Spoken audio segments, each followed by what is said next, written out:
Hello everybody, welcome. I want to talk to you today about what scares you. You know, when I talk with women building their businesses, I always try to get to what their sweet spot is. What's their niche? What's the one thing they do that sets them apart from everybody else? And we all have that. I mean, we all have that one thing that makes us unique. Now you can be sitting there thinking, well, I help women find their purpose. Well, that's fine. And you say, well, but there's 10 million people that do that. Well, that's okay because there's a billion or so on the planet. So you'll still find your marketplace, and how you help people find their purpose will be different from everybody else. One of the ways to really figure out what you want to do is, what do you run from? What do you find that people come to you about, but that it scares you? Meaning, do people come to you for business advice and you give them advice, but yet you kind of are fearful what happens if you give them the wrong advice, or what happens if they pick something other than what you give them, so you back away? Or you want to help women bake cupcakes. You know, I know somebody that makes, 7 figures baking cupcakes, but you're afraid that if you tell them how to bake cupcakes and it doesn't work out for them, or they don't like your cupcakes. There's a lot of things that goes into that, because that's fear. And the things that scare you are really what you should be running to instead of away. But we've learned over the years to run away from that, because that which comes easy to us, that which separates us, scares us.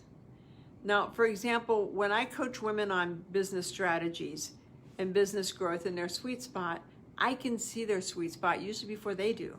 I have to wait for them to get to it by coaching them, because I can see where they're great at. I see the gaps. I see the in-betweens.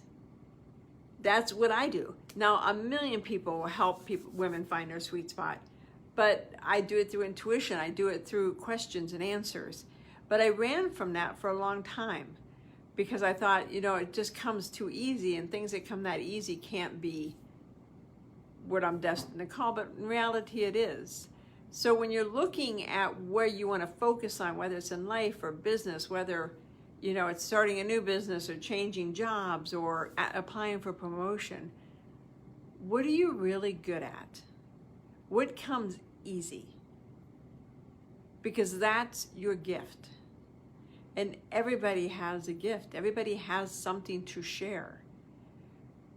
It's up to you to find your gift. And most people don't work in their gifts. Most people aren't lucky like that. Most people work in, jobs that kind of circle around their gifts, or they're able to make that job fit their personality. But it's like, well, this is what I do, and I don't know if I'm very good at it. I know a woman who loves to write, and I'm like, well, why haven't you ever written a book? And she's like, well, I'm not one of those people. I could never be an author. Why not? Seriously, why not? I've written 2 already. Well, 2.5. Why can't you? Stop doubting yourself. Trust yourself. Trust your gift. Just get started. If you want to talk, go to my website, email me, direct message me. I'd be happy to talk to you. I spent yesterday on 2 different calls with 2 different people who called for one reason, but then all of a sudden, we shimmy over to, what they really want to ask, which is their business idea. And what did I think? And, how their messaging, their product, and their sales prices, what do I think? Because that's what I'm good at. That's what I see. I can see that, they're looking over here when really they should be looking over here, or they just need to make a little change in how they view their business, and the business will take off.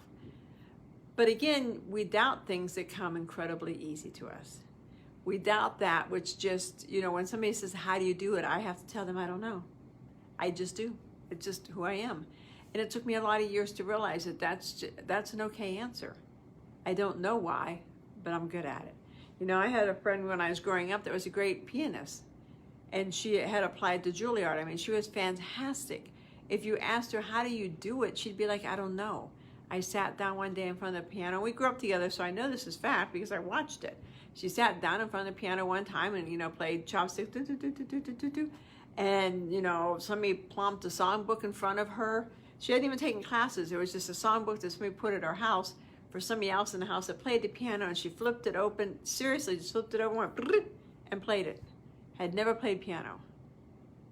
And she always felt guilty because she'd watch these shows and people would be talking about, I practiced the piano for 12 hours a day, and I did this, and I sacrificed. My parents scraped and scrimped so I could have a grand piano and all this stuff.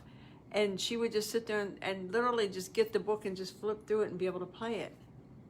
And she never went to Juilliard. She just discarded the talent because it came too easy. So don't ignore that which comes easy to you, because that's your gift. And I think we always marginalize it. Don't.